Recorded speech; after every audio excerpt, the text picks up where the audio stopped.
There are some things that are common to all collaborations, but I think are especially important when you are working interculturally or with people in another country, or even interculturally in your own country.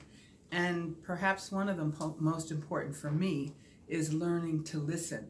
In other words, not putting your own agenda up front in your mind, but taking a moment, taking several moments to listen to the other person's agenda or the other group of people's agenda, because frankly it might mean changing your own agenda and adapting it, because that's what collaboration is all about.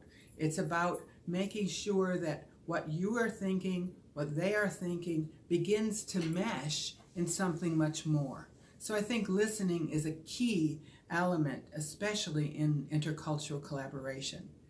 The second thing that's sort of interesting to me and experientially is I find intercultural differences that come up. One of them is the whole issue of space, personal space and privacy. I've been working in several Latin American cultures for quite a bit of time, and I remember once in public health we had a wonderful experiment with someone from the faculty at the University of Alabama School of Public Health, and she had us all stand up in a room, and we had to stand toe to toe with another person. And so it was very interesting because all of the sort of white professionals kind of went like this when they had to stand toe to toe to another person. However, the Latino and African Americans were just fine standing straight in front of the other person's face.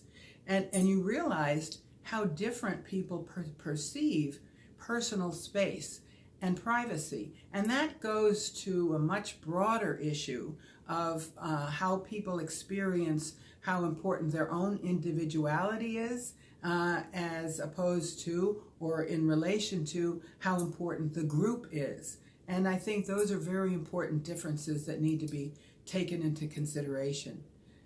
And finally, I would say there's an issue of language. And it's not always knowing the right word, but in my experience, it's knowing how to get through it.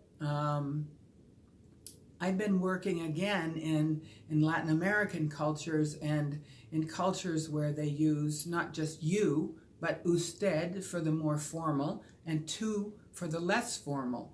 And I have a real problem with that. I've had a problem with that for 3 decades. And I finally figured out how to deal with it, because usually if you go into a formal meeting, you will say usted, and I find that very difficult. So I usually just apologize in the beginning and say, look, I really have a problem with this, so I do not mean to offend you if I treat you as tú. And the person usually laughs and says, that's fine.